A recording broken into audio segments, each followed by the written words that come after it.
Bonjour à tous, c'est le docteur Walid Mekedem et aujourd'hui on va parler d'un médicament ultra répandu, il s'en vend des milliards chaque année, c'est l'aspirine. L'aspirine qui porte beaucoup de noms, je vais y revenir juste après, mais avant peut-être d'aller plus loin dans cette vidéo, faites-moi savoir en commentaire, ça m'intéresse de savoir si vous en avez déjà pris, est-ce que ça a été une seule fois comme ça pour une douleur, peut-être une fièvre, ou est-ce que ça a été pris, ou c'est toujours pris, sur une longue durée pour un problème de santé chronique. Et dites-moi un petit peu en commentaire comment vous vivez les choses, c'est très intéressant d'avoir vos retours. Pour ceux qui ne connaissent pas la chaîne, je vous invite peut-être à voir d'autres vidéos sur les médicaments. Par exemple, j'ai fait une vidéo sur le tramadol qui est ultra intéressante et vraiment les retours en commentaire sont assez fascinants, incroyables. Il y a beaucoup de retours d'expérience, etc. C'est très intéressant même pour moi. Donc si on peut faire la même chose sur l'aspirine, ce serait pas mal. En tout cas, l'aspirine, ça porte plusieurs noms. L'aspirine, peut-être vous le connaissez sous le nom de Cardégique ou sous le nom de Résitune ou sous le nom d'Aspégique, d'accord? Ça a différents noms de marques en fait, c'est comme tous les médicaments, on a le nom de la molécule et on a le nom des marques. Par exemple, si je prends le paracétamol, on va avoir Doliprane, Dafalgan et Feralgan. Bon, là c'est pareil, il y a plusieurs médicaments qui contiennent en fait le principe actif, la molécule qui a un nom un petit peu barbare qu'on appelle l'acide acétylsalicylique. Parce qu'il ne faut pas se tromper, en fait, aspirine, c'est un nom de marque. C'est-à-dire, c'est un nom de marque qui remonte à très longtemps, donc fin du 19e siècle, quand justement le brevet est posé par les laboratoires Bayer, si je ne dis pas de bêtises. Donc, aspirine, c'est un nom de marque qui après va sombrer un petit peu d'ailleurs dans le domaine public. Il faut savoir juste pour l'histoire qu'en fait du coup le brevet était déposé par le laboratoire allemand et fin de la Première Guerre mondiale avec le traité de Versailles, ils ont dit oh ça passe dans le domaine public. Enfin bref, j'ai pas trop envie de dire de bêtises sur le plan historique, mais voilà un petit peu l'histoire du médicament.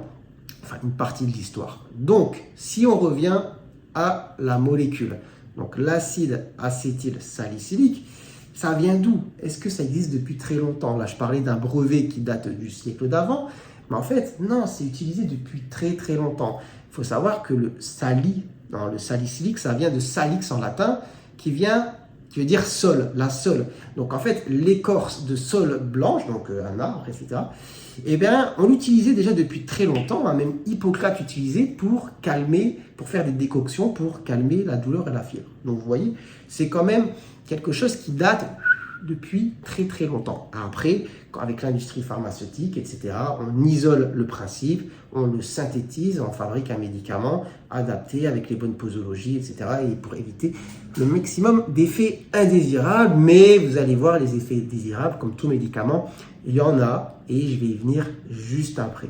Mais du coup, l'aspirine, à quoi ça sert? C'est-à-dire, peut-être que pour certains, c'est juste pour calmer les maux de tête. Eh bien, il faut savoir que non. L'aspirine, ça a plusieurs fonctions, d'accord? Donc, une fonction, enfin, plusieurs possibilités de fonctions. Antidouleur, d'accord? On est d'accord, antalgique. 2, j'en ai parlé tout à l'heure là avec Hippocrate, la fièvre, antifièvre. Donc, on est déjà sur 2, c'est pas mal, antidouleur, antifièvre. 3, là, ça devient intéressant, anti-inflammatoire. Et 4, ça devient très, très intéressant, anti-agrégant plaquettaire. Ça peut être un petit peu compliqué dit comme ça, anti-agrégant plaquettaire, mais en fait ça va jouer sur le sang et la fluidité du sang. Mais je mets des petites pincettes parce qu'on ne parle pas d'anticoagulant vraiment, on parle d'anti-agrégant plaquettaire et vous allez comprendre. Donc, ce qu'il faut savoir, c'est que moi je vais revenir surtout sur les deux dernières fonctions, anti-inflammatoire et anti-agrégant plaquettaire, parce qu'en fait si vous avez par exemple un traitement par aspirine comme le Cardégique ou le Résitune, sur du long cours, c'est sûrement, et c'est très probablement pour votre système sanguin, on va dire.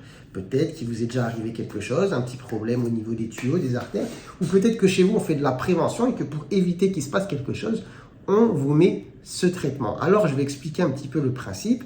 Donc, l'aspirine, en fait, l'acide acétylsalicylique va être un anti-agrégant plaquettaire à un dosage faible. C'est-à-dire que tout à l'heure, je parlais d'action anti-inflammatoire.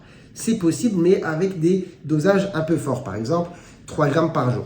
Ce qui est quand même assez beaucoup. Mais on va peut-être l'utiliser dans certains rhumatismes, c'est possible sur des périodes courtes, ou par exemple des fois sur une péricardite. On va avoir parfois l'utilisation d'aspirine, ça peut être une possibilité, mais à des dosages assez forts, et comme tout médicament, avec des dosages assez forts, la balance bénéfice-risque, parfois elle n'est pas très bonne, on a plus de risques d'avoir des effets indésirables.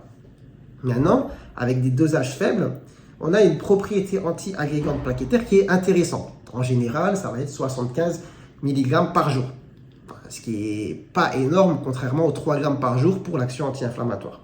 75 mg par jour pour une action anti-agrégante. Qu'est-ce que c'est que cette action anti-agrégante? Eh bien, en fait, ça va jouer sur les plaquettes. Dans votre sang, vous avez des plaquettes, voilà, qui vont, une fois mises ensemble, comme ça, former des caillots. Donc, vous coupez, vous saignez, paf, les plaquettes s'agrègent, ça forme un caillot, et puis ça évite de saigner. Sauf que ces caillots peuvent se former dans les tuyaux aussi. Là, c'est quand même assez problématique. Si on a un caillot de sang dans la tuyauterie, le sang ne passe plus, tout simplement. Et en général, c'est comme ça que va avoir lieu un accident vasculaire cérébral ou un infarctus. Nous, ça, on aimerait l'éviter. Et donc, on va utiliser l'aspirine de manière quotidienne, enfin l'acide acétylsalicylique, vous m'avez compris, de manière quotidienne, à faible posologie, pour éviter que ça arrive. Maintenant, la question, vous allez me dire, ça veut dire que tout le monde doit en prendre. Non. Les dernières recommandations, en tout cas d'un point de vue des sociétés de cardiologie, disent qu'en prévention primaire, ça n'a pas d'intérêt. C'est-à-dire que si, là, vous êtes là, vous faites votre vie tranquille, et vous vous dites, bon, je vais prendre l'aspirine tous les jours pour éviter ça, vous avez plus de risques, au contraire, de saigner, parce que ça a une action, comme je l'ai dit, anti-agrégante, que d'éviter d'avoir un accident. Donc, pas top. Par contre, indispensable, on va dire, si vous est déjà arrivé quelque chose, vous avez une tuyauterie vraiment en mauvais état, vous avez déjà fait un AVC, vous avez déjà fait un infarctus, vous avez même peut-être de l'artérite au niveau des jambes, les tuyaux bouchés. Bon, non, là, on va éviter qu'il se passe une catastrophe, on va mettre cette aspirine tous les jours à faible posologie pour éviter qu'il se passe quelque chose à nouveau. Là, dans cette indication, il n'y a pas de souci. Donc voilà un petit peu le rôle majeur, on va dire quand même, l'aspirine en médecine, de tous les jours. C'est vrai que c'est quand même assez rare aujourd'hui de voir des gens qui prennent de l'aspirine juste pour calmer les douleurs, les maux de tête. Mais par contre, l'aspirine de manière chronique pour les problèmes cardiovasculaires, ça c'est quand même assez fréquent. Maintenant, c'est quoi du coup les effets indésirables de l'aspirine? Comme je vous les ai dit, c'est anti-agrégant plaquettaire, donc ça peut faire saigner. Donc, si vous avez des risques hémorragiques ou si vous prenez d'autres anticoagulants, non, c'est pas bon. Après, c'est sur l'estomac. En fait, là, je ne vais pas trop entrer dans le mécanisme chimique, mais ça va jouer sur la muqueuse de l'estomac, d'accord? La muqueuse de l'estomac qu'on ne va pas bien fabriquer, qu'on ne va pas bien fabriquer, c'est pour parler de manière très grossière, et du coup, qui sera beaucoup plus fragile, en fait, à l'acidité. Et du coup, on peut avoir des ulcères de l'estomac. Donc, si vous avez déjà eu des ulcères de l'estomac, interdit de prendre de l'aspirine. Et par contre, si vous n'avez jamais rien eu, vous pouvez en prendre comme ça. Mais bon, il faut savoir que ça joue. Ça joue sur l'estomac. Donc, à forte dose, anti-inflammatoire pendant longtemps, c'est pas bon. Ça peut donner des ulcères à l'estomac. Donc, c'est quand même les principaux risques de l'aspirine. D'accord? Donc, que ce soit hémorragique ou que ce soit ulcère de l'estomac. Après, il y a des situations quand même où il ne faut pas le prendre. Il ne faut pas le prendre si on est enceinte et qu'on a dépassé le 6e mois. Ça peut fermer un petit tuyau au niveau du cœur du bébé. Donc ça, il faut éviter. Il ne faut pas le prendre chez un enfant qui a la varicelle. Ça peut donner un syndrome de Rey. Donc ça, c'est vraiment une maladie neurologique très grave. Donc ça, il ne faut pas du tout. Varicelle, aspirine, c'est interdit. Et puis, qu'est-ce que je peux dire de plus? Évidemment, si vous avez des allergies à l'aspirine ou aux apparentés anti-inflammatoires non stéroïdiens. Donc voilà un petit peu les situations où vous ne devez pas prendre l'aspirine. J'ai parlé un petit peu des principaux effets indésirables. J'ai oublié les reins. Si vous avez une insuffisance rénale sévère, franchement, il ne faut pas prendre cette molécule. Donc, je réfléchis un petit peu si je n'oublie rien. Je pense que je n'oublie rien. Bon, ça reste du coup un médicament très répandu, principalement à visée de prévention pour le système cardiovasculaire, pour tous les tuyaux, que ce soit au niveau du cerveau, du cœur ou des jambes. Maintenant, ça peut être utilisé à visée antidouleur, mais ça devient quand même peu fréquent. Il faut éviter aussi, j'ai oublié de le dire, de le prendre si vous avez une infection. Voilà, vous avez mal aux dents ou vous vous sentez fiévreux, etc.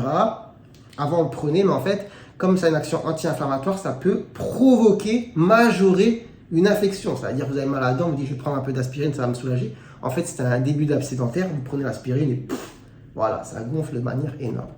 Enfin bref, voilà, donc il faut éviter ça. Mais sinon, je pense avoir fait un petit peu le tour sur la question de l'aspirine. Voilà, dites-moi si vous avez des questions sur le sujet, j'hésiterai pas à y répondre en commentaire. Et sur ce, moi je vous dis à très bientôt, j'espère, pour de nouvelles vidéos. Prenez soin de vous, de votre santé. Et allez, à bientôt, j'espère, pour de nouvelles vidéos. Allez, ciao, ciao.